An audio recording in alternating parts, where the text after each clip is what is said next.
ഇതിൻ്റെ ഹൈറ്റ് പറയുകയാണെങ്കിൽ നമ്മളിപ്പം ഇത് ഹിമാലയക്കാട്ടി ഹൈറ്റ് വരും. ആക്ച്വലി ഇതിൻ്റെ ഇപ്പോൾ ഒരു മില്ലിമീറ്ററിൽ ഹൈറ്റ് പറഞ്ഞാൽ ഇപ്പം 800 mm ആണ് ഹിമാലയക്ക് വരുന്നത്. പക്ഷേ ഇതിന് 823 mm ആണ് ഇതിൻ്റെ ഹൈറ്റ് വരുന്നത്. അതായത് സീറ്റിൻ്റെ ഹൈറ്റ് വരുന്നത്, അതായത് ഗ്രൗണ്ടിൽ നിന്ന് വരുന്നൊരു ഹൈറ്റ് അതാണ് വരുന്നത്.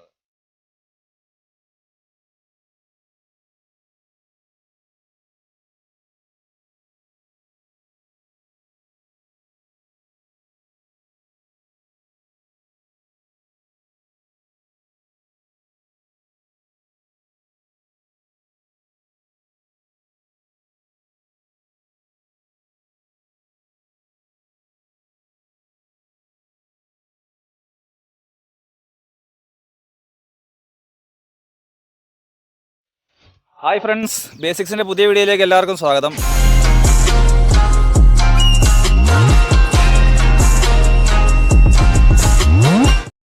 പോകുന്നത് ഒരു യൂസർ റിവ്യൂ ആണ് കേട്ടോ. നമ്മുടെ ബൈക്ക് റേഞ്ചിൽപ്പെട്ട നമ്മുടെ എക്സ്പൾസ്, ഹീറോ എക്സ്പൾസിൻ്റെ യൂസർ റിവ്യൂ ആണ് നമ്മൾ ചെയ്യാൻ പോകുന്നത്. അപ്പോൾ വണ്ടി എല്ലാ കിടിലും നമുക്കറിയാം. ഇപ്പം BS6 വണ്ടിയാണ് ഇപ്പോൾ ഇറങ്ങിയിരിക്കുന്നത്. അതായത് 200 cc ആണ് വണ്ടി. അപ്പോൾ അതിൻ്റെ ഒരു യൂസർ റിവ്യൂ ആണ് നമ്മൾ ചെയ്യാൻ ഉദ്ദേശിക്കുന്നത്. അപ്പോൾ വണ്ടി നമുക്ക് തന്ന നമ്മുടെ ഒരു ഫ്രണ്ടാണ് ഗൗതം. അപ്പോൾ പുള്ളിയുടെ വണ്ടിയിലാണ് നമ്മൾ യൂസർ റിവ്യൂ ചെയ്യുന്നത്. അപ്പോൾ അതിൻ്റെ വിഷ്വൽസ് നിങ്ങൾക്ക് എല്ലാവരും കാണിച്ചു തരാം. നിങ്ങൾക്കെല്ലാം ഉപകാരപ്രദമാണെന്ന് വിചാരിക്കുന്നു. അപ്പോൾ ഇതിൻ്റെ മെയിനായിട്ടുള്ള എക്സ്പീരിയൻസ് എങ്ങനെയാണ്? ഇത് വണ്ടി നല്ല വണ്ടിയാണ്. ഇപ്പോൾ വണ്ടിയുടെ ഓൺ റോഡ് പ്രൈസ് വരുന്നത് 140 ആണല്ലേ? എടുത്തപ്പോൾ 140 അല്ലേ ഓൺ റോഡ് അല്ലേ? ഇതിൽ വരുന്നത് ഈ നക്കിൾ ഗാർഡ്, ക്രാഷ് ഗാർഡ് എല്ലാം ഉൾപ്പെടെ വരുന്നതാണ്. സാരി ഗാർഡ് ആണല്ലേ? സാരി ഗാർഡ് ഉണ്ട് ഇതിനല്ലേ? പക്ഷെ ഒത്തിരി താഴ്ചയുണ്ടല്ലേ ഗ്രൗണ്ടിൽ? ഇല്ല, ഇതിന് സാരി ഗാർഡിന് ആകെ ഒരു പ്രശ്നം എന്താ വെച്ചാൽ പെണ്ണുങ്ങൾക്ക് ഇരിക്കാനുള്ള ആ ഒരു സ്റ്റാൻഡ് ഇല്ല, വൺ സൈഡ് ഇരിക്കാൻ പറ്റില്ല അവിടെ. ഓക്കെ. അപ്പൊ ഇപ്പൊ അമ്മമാരെയൊക്കെ കൊണ്ട് പോകുമ്പോ ഇച്ചിരി ബുദ്ധിമുട്ടാണ്, പറ്റില്ല എന്ന് തന്നെ വേണേ പറയാം. ആണല്ലേ? അതായത് സൈഡ് ഇരിക്കാൻ പറ്റില്ല അല്ലേ? വൺ സൈഡ് ആയിട്ട് ഇരിക്കാൻ പറ്റില്ല പെണ്ണുങ്ങൾക്ക്. പില്ലിയനിൽ ഇരുന്നാലും ഇത് തട്ടില്ല, എക്സോസ്റ്റ് ചൂടൊന്നും അടിക്കില്ല.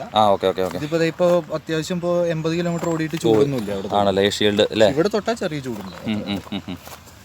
പിന്നെ ഈ വൈബ്രേഷൻ ഉണ്ടോ? എങ്ങനെ ഇതിന്റെ? ഇല്ല, ഒരു 100ന്റെ മുകളിൽ പോകുമ്പോഴേ വൈബ്രേഷൻ ഉള്ളൂ. ആണല്ലേ? പിന്നെ അധികം 200 cc ആണെങ്കിലും ഒരു ഭയങ്കര പറപ്പിക്കാൻ പറ്റിയ ഒരു വണ്ടിയൊന്നുമല്ല. ആണല്ലേ? 200 cc വരെ, ഒരു 100 സ്പീഡ് വരെ നമുക്ക് പോകാം.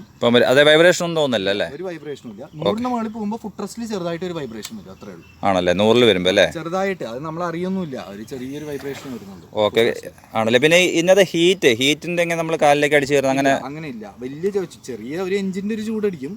പിന്നെ ഇത് ഓയിൽ കൂൾഡ് ആണ് ഇപ്പൊ വരുന്നത്. ഓയിൽ കൂൾഡ് അല്ലേ? നേരത്തെ എയർ കൂൾഡ് ആയിരുന്നു അല്ലേ? ഇതിപ്പോ ഓയിൽ കൂൾഡ് ആണ്. റേഡിയേറ്റർ ഉണ്ട് ഇവിടെ. ഓയിൽ കൂൾഡ് അല്ലേ? ചെറിയൊരു നേരിയ ചൂട് അതെന്തായാലും എല്ലാ വണ്ടിയുടെ സാധാരണ കിട്ടുന്ന ഒരു ചൂട് ഈ വണ്ടിക്കും കിട്ടുന്നുണ്ട്, അത്രേ ഉള്ളൂ.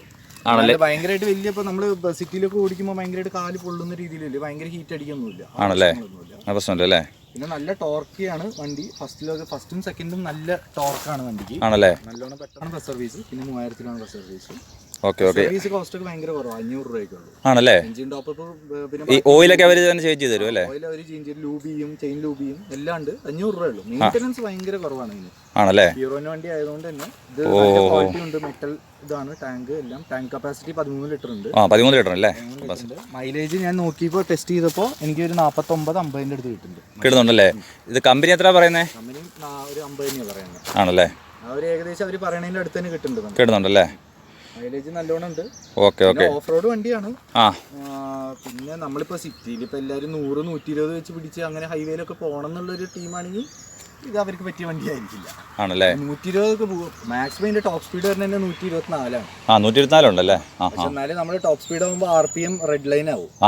നമ്മൾ അതിലധികം ഓടിക്കണം അത്ര. ഓക്കെ, അങ്ങനെ ഉണ്ടല്ലേ? അപ്പൊ ആ ഒരു ഇതാണ്. പിന്നെ ഒരു 80-85 ഹൈവേയിൽ സുഖമായിട്ട് ഓടിക്കാതെ. സസ്പെൻഷൻ അടിപൊളിയാണ്. ആണല്ലേ? ഒന്നും ഹാൻഡിലേക്ക് ഒന്നും അറിയില്ല. ഓക്കെ. ഞാനിപ്പോ ഓടിച്ചപ്പോൾ തന്നെ എനിക്കൊരു നല്ലൊരു ഫീലാണ് കിട്ടിയത്. ഇപ്പൊ ഇങ്ങനെയുള്ള വഴികൾ ഓടിച്ചപ്പോൾ തന്നെ ഹാൻഡിലൊന്നും അറിയില്ല. നമ്മള് ഹാൻഡിൽ അങ്ങനെ വൈബ്രേഷനോ ഇല്ലെങ്കിൽ അങ്ങനെ വന്ന് ഇടിച്ച് തട്ടണ പോലെ അങ്ങനത്തെ ഫീലിംഗ് ആണല്ലേ? ഓക്കെ. ഇതിന് സെന്റർ സ്റ്റാൻഡ് വരുന്നില്ല. പക്ഷെ സെന്റർ സ്റ്റാൻഡ് ഇല്ലല്ലേ? അതെന്താ വെച്ചാൽ ഗ്രൗണ്ട് ക്ലിയറൻസ് കുറയുന്നുള്ളത് കൊണ്ട് അവർ വെച്ചിട്ടില്ല. ആണ്. ഓക്കെ. ഇത് ഏകദേശം 220 mm കണ്ടല്ലേ ഇതിന്റെ ഗ്രൗണ്ട് ക്ലിയറൻസ്? ക്ലിയറൻസ് ഉണ്ട്, അത് പേടിക്കേ വേണ്ട. ആണല്ലേ? എന്ത് കുഴി എത്ര വലിയ ഹമ്പാണെങ്കിലും പേടിക്കണ്ട. സെന്റർ സ്റ്റാൻഡ് വേറെ പിടിപ്പിക്കാം, 800 രൂപയാണ് ചാർജ്. എക്സ്ട്രാ പിടിപ്പിക്കാം അല്ലേ? വേണ്ടവർക്ക് അത് ചെയ്യാം. പക്ഷെ നമുക്ക് പ്രശ്നം എന്ന് വെച്ചാൽ നമുക്ക് ഓഫ് റോഡ് പോകുന്ന സമയത്ത് ഇത് തട്ടാനുള്ള ക്ലിയറൻസ് കുറയും. ഓക്കെ. സംഭവം അടിയിൽ ഇതൊക്കെ ഉണ്ട്. അതെ, ഓപ്ഷൻ ഉണ്ടല്ലേ? കമ്പനി സ്റ്റോക്ക് ആയിട്ട് തരുന്നില്ല എന്ന് മാത്രം. ഓക്കെ. നമുക്ക് വേണമെങ്കിൽ പിന്നീട് പിടിപ്പിക്കാം. ആണല്ലേ? ഇത് ഈ ABS ആണ് വരുന്നത്. ABS ഫ്രണ്ടിൽ മാത്രമാണോ അതോ ചാനലാണ് തന്നെ? അല്ല സാറിന് ABS ഫ്രണ്ടിലല്ലേ വരുള്ളൂ? അല്ല, രണ്ടും ഡുവൽ വരാറുണ്ട്, പക്ഷേ ഈ വണ്ടിക്ക് ഫ്രണ്ട് മാത്രമേ ഉള്ളൂ. ആണല്ലേ? എന്നുവെച്ചാൽ ഈ എക്സ്പൾസിന് ഇപ്പോൾ BS6 മോഡൽ 200 എക്സ്പൾസ് 200ന് ഫ്രണ്ടിൽ മാത്രമേ ABS ഉള്ളൂ. നല്ല ABS ആണ്, നല്ല ഫീച്ചറും ആണ്. ആണല്ലേ? ബാക്കിൽ നമുക്ക് ABS ഇല്ല, സാധാരണയാണ്. Okay okay okay. ബാക്കിയെല്ലാം സാധാരണ വണ്ടികൾ പോലെ തന്നെ. ആണല്ലേ? ഈ ടയറിന്റെ ഈ സാറിന് ഇപ്പൊ എല്ലാവരും ഹിമാലയൊക്കെ പറഞ്ഞു കേട്ടോ, ഇപ്പൊ 5000 കിലോമീറ്റർ ആകുമ്പോഴത്തേന് തേഞ്ഞു പോയി. അപ്പൊ ഇതിന് അങ്ങനെ വല്ലതും ഇല്ല, ഇത് കുറച്ചും കൂടെ നല്ല ടയറാണ്. അല്ലെ? ഓഫ് റോഡ് ടയർ അല്ലേ? പക്ക. പിന്നെ ഇത് ഡുവൽ പർപ്പസ് ടയറാണ്, ഓഫ് റോഡും ഓൺ റോഡും പോകാൻ പറ്റിയ ടയറാണ്. ആണല്ലേ?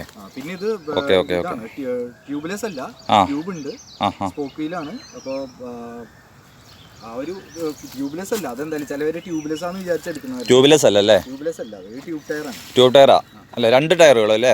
രണ്ടും അതെ, ട്യൂബാണ്. Okay okay. പക്ഷെ ഇത് നല്ല തിക്നെസ് ഉള്ള ഇതല്ലേ കുറച്ചുകൂടെ തിക്നെസ് കൂടുതൽ ബാക്കിൽ അല്ലേ? സ്പെക്കിനകത്ത് ഏകദേശം 120 mm കണ്ട് തിക്നെസ്സാണ് വരുന്നത് അല്ലേ? പിന്നെ ഫ്രണ്ട് കുറച്ചുകൂടെ, ഫ്രണ്ട് 21 ഇഞ്ചാണ് ടയർ സൈസ് വരുന്നത്. ആണല്ലേ? ഫ്രണ്ട് 21 ഇഞ്ചാ ഫ്രണ്ട് അല്ലേ? ബാക്ക് സൈഡ് അത്ര ഇല്ല, ഇച്ചിരി കുറവാണ്, 19 ആണ്. ആണല്ലേ? കുറച്ച് കുറവുണ്ടല്ലോ സാറിന്. ഇത് ഓഫ് റോഡ് ആകുമ്പോൾ സാറിന് ഈ ഫ്രണ്ട് കുറച്ച് വലിപ്പം കൂടുതലായിരിക്കും അല്ലേ? Okay okay. പിന്നെ നമ്മളെങ്ങാനും വണ്ടി വീണാൽ തന്നെ ഫുഡ് റെസ്റ്റ് ഓടിക്കുന്നുള്ള പേടിയൊന്നും വേണ്ട, അതൊക്കെ ഇങ്ങനെ മടങ്ങി പോക്കോളൂ.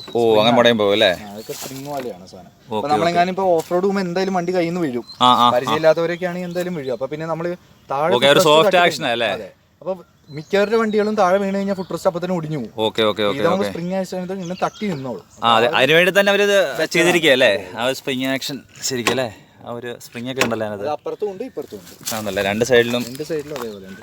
ആണല്ലേ? അപ്പൊ ഇങ്ങനെ അതായത് മറിയുമ്പോൾ അത്യാവശ്യം അല്ലെ ഒന്ന് പിടിച്ചിരിക്കാൻ വേണ്ടി സേഫ് ആയിട്ട്. അവിടെ വരെ തട്ടല് സ്ക്രാച്ച് ഒക്കെ വരും. ഒരു വിസിബിലിറ്റി ഇച്ചിരി കുറവാണ്, അത് സത്യം പറയുകയാണെങ്കിൽ അതാണ്. ആണല്ലേ? ഇച്ചിരി കുറവാണ് ഇതിന്റെ വിസിബിലിറ്റി. ഈ ഹീറോയ്ക്ക് അങ്ങനെ ഒരു പരാതി ഉണ്ടെന്ന് തോന്നുന്നല്ലേ? ഇങ്ങനെ ഈ ലൈറ്റ് കുറച്ച് കുറവുണ്ടെന്നൊരു ഇത്ര കുറവല്ല, കുഞ്ഞ് ഒരു ഹെഡ്ലൈറ്റും 2 LED കുറച്ച് ഫാൻസി ആയിട്ട് വെച്ചോണ്ട് തന്നെ അത്ര ഒരു വിസിബിലിറ്റി കിട്ടുന്നുണ്ട്. Okay okay okay. വലിയ കാര്യമായിട്ട് നമ്മൾ ഹൈവേ രാത്രി ഭയങ്കര ഒരു ഇരുട്ടുള്ള സ്ഥലത്തൊക്കെ പോകുമ്പോൾ കുറച്ച് പതുക്കെ പോകണമായിരിക്കും നല്ലത്. ആണല്ലേ? നമ്മൾ പറപ്പിച്ച് ലൈറ്റ് ഉണ്ടല്ലോ എന്നുള്ള ധൈര്യത്തിൽ പോയിക്കഴിഞ്ഞാൽ ചിലപ്പോൾ പണിയാണ്. പ്രധാനമായിട്ടും ഒരു അഡ്വാൻറ്റേജ് പറയാൻ പറ്റിയ എന്തായിരിക്കും? അഡ്വാൻറ്റേജ് പറയാന്ന് വെച്ചാൽ, ഒന്നാമത് ഈ വിലയില് നല്ലൊരു ഡീലാണിത്. ആണല്ലേ? 140 നമുക്ക് കിട്ടുന്നതിൽ ഓഫ് റോഡും പോവാം, എന്ന് വെച്ചാൽ വല്ല കാടും മലയൊക്കെ പോവാം, സിറ്റിയിൽ സുഖമായിട്ട് കൊണ്ടുനടക്കാം. അതായത് ഡുവൽ പർപ്പസിന് ഞാൻ പറഞ്ഞ പോലെ ഒരു 80-85 അധികം ഒരു ക്രൂസിംഗ് സ്പീഡ് നല്ലൊരു പതുക്കെ പോണവർക്ക്. പിന്നെ നമ്മൾ ഹിമാലയനായിട്ട് ഇത് കമ്പയർ ചെയ്തത്, കാരണം ഹിമാലയൻ 1 ലക്ഷം കൂടുതലാണ് ഇതിനേക്കാൾ. അതെ ശരിയാ അല്ലേ?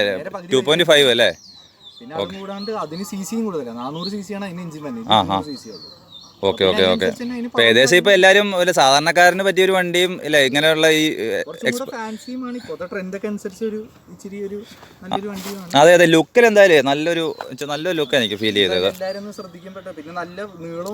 നല്ല സൈസ് ഉണ്ട് വണ്ടിക്ക്, ഏകദേശം ഹിമാലയയുടെ ആ റേഞ്ച് തന്നെ സൈസ് ഉണ്ടെന്നോ അല്ലേ?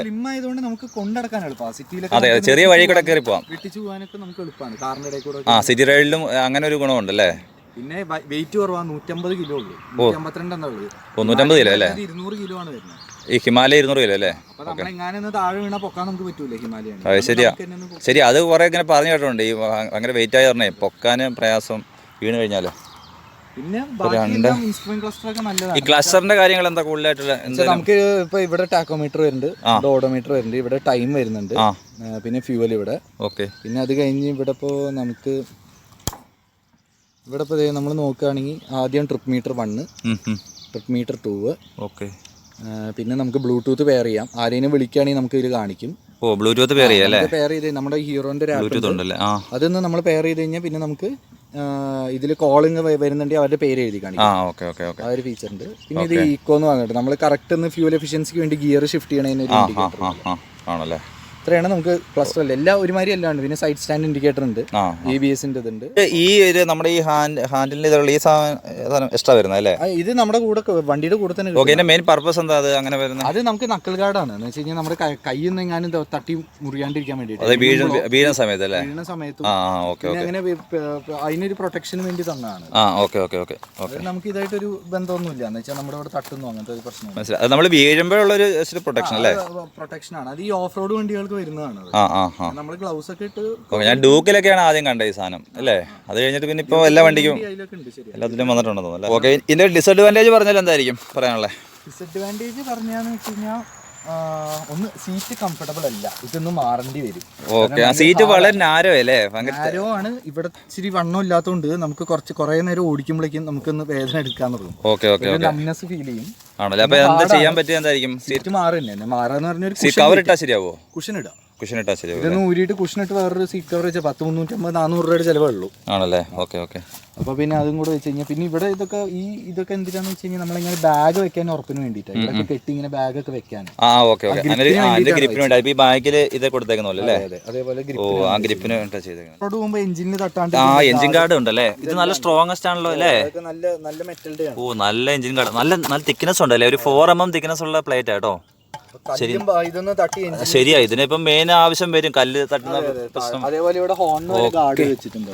ഹോൺ ഗാർഡിന് ഇതുണ്ടോ? ഹോൺ ഗാർഡ് വെച്ചിട്ടുണ്ട്, കാരണം എങ്ങനെ വീണാലും ഒന്നും പറ്റാണ്ടിരിക്കാൻ. ഇത് എക്സ്ട്രാ ഫിറ്റിംഗ്സ് ഒന്നും അല്ലേ? ഇതൊക്കെ സ്റ്റോക്കിൽ വരുന്നത്, സ്റ്റോക്കിലുള്ളതല്ലേ? കാണുന്ന മൊത്തം സ്റ്റോക്ക്. Okay okay okay. പിന്നെ 4 സ്ട്രോക്ക് എഞ്ചിൻ ആണല്ലേ സ്പെക്കിൽ വരുമ്പം? സിംഗിൾ സിലിണ്ടർ എഞ്ചിന്. ഇത് മറ്റേ ഫ്യൂൽ ഇഞ്ചക്ഷൻ ടൈപ്പ് ആണല്ലോ വരുന്നത് അല്ലേ? മെയിനായിട്ടും ഫ്യൂൽ ഇഞ്ചക്ഷൻ ആണ് ഇപ്പൊ എല്ലാം തോന്നുന്നു അല്ലേ? എല്ലാം ആയി തുടങ്ങി. കാർബറേറ്റർ അല്ല, കിക്ക് സ്റ്റാർട്ടും ഉണ്ടല്ലേ? Okay okay. നല്ല ഫീച്ചറാണ്. ഇപ്പോഴത്തെ വണ്ടികളിൽ കിക്ക് സ്റ്റാർട്ടുകൾ കിട്ടുന്ന വലിയ കാര്യമാണ്. അത് ശരിയാ. വേറൊരു ഫീച്ചർ, സീറ്റിന്റെ അടിയിൽ നമുക്കൊരു USB ചാർജറും വരുന്നുണ്ട്. USB ചാർജർ ഉണ്ടല്ലേ സീറ്റിന് അടിയിൽ? ഈ സീറ്റ് ഊരി എടുക്കാവുന്ന ടൈപ്പാണോ ഇത്? Okay okay. ഇതെങ്ങനെ? ഓക്കെ, ടൂൾ കിറ്റ് ഒക്കെ ഇവിടെ. Okay okay, good good. USB charger എവിടെ വരുന്നത്? ഇതാണ് USB ചാർജർ. ഓക്കെ. ഈ ഒരു പോർട്ട് ഉണ്ടല്ലേ? ഓക്കെ. ഇതിങ്ങനെ ഒരു യൂണിറ്റിൽ ഫിക്സ് ചെയ്ത് വെച്ചിട്ടുണ്ടല്ലേ? അപ്പോൾ ഫോൺ നമുക്ക് കുത്തി ഇവിടെ ഇടാം അല്ലേ? ഫോൺ കുത്തി നമുക്ക് ഇടാം. ഇത് സ്റ്റാർട്ടിങ്ങിലാണല്ലോ ഇത് വരുന്നത് അല്ലേ? ഓക്കെ. ഇത് സീറ്റ് നമുക്ക് ഇങ്ങനെ സ്പ്ലിറ്റ് ഇങ്ങനെ ഊരി എടുക്കണം അല്ലേ? പിന്നെ ബോക്സ് ടൂൾ കിറ്റും ഫസ്റ്റ് എയ്ഡ് കിറ്റും ഉണ്ട്. Okay okay. അപ്പോൾ എന്തായാലും നല്ലൊരു വാല്യുബിൾ ആയിട്ടുള്ള കുറച്ച് കാര്യങ്ങളൊക്കെ അതെന്തായാലും പറഞ്ഞു നമുക്ക്. എന്തായാലും എക്സ്പൾസിൻ്റെ ഇപ്പോൾ കുറേ ആരാധകർ കൂടിയിട്ടുണ്ട് ഇപ്പം. അപ്പോൾ എന്തായാലും നമുക്ക് ഇതുപോലെ ഒരു യൂസർ റിവ്യൂ എടുക്കുന്നത് നല്ലതായിരിക്കും. അപ്പോൾ നമ്മളൊരു ഷോറൂമിൽ പോയിട്ട് എടുക്കുന്നതിനെക്കാട്ടി നല്ലത് ഇതിൽ വണ്ടി ഓടിക്കുന്ന ആളുടെ അനുഭവം എടുക്കുന്നതാണ് ഏറ്റവും ബെറ്റർ. അപ്പോൾ ഫ്രണ്ട്സ്, ഇപ്പം നമ്മൾ എക്സ്പൾസിൻ്റെ റിവ്യൂ ആണ് ഇപ്പോൾ ചെയ്തത്. നമ്മൾ യൂസർ റിവ്യൂ ആണ് ചെയ്തത്. അപ്പോൾ നമ്മളൊരു ഷോറൂമിൽ പോയിട്ട് വെറുതെ ഒരു റിവ്യൂ എടുക്കുന്നതിനെക്കാട്ടി നല്ലത് യൂസർ റിവ്യൂ ആണെന്ന് തോന്നുന്നു. അപ്പോൾ അതുകൊണ്ടാണ് നിങ്ങൾക്ക് കുറേ കാര്യങ്ങൾ ഇതിൽ നിന്ന് മനസ്സിലായെന്ന് വിചാരിക്കുന്നു. അപ്പം എന്തായാലും നിങ്ങൾക്ക് ഇതുപോലുള്ള വീഡിയോസ് ഞാൻ ഇനിയും എത്തിക്കുന്നതായിരിക്കും. Thanks for watching.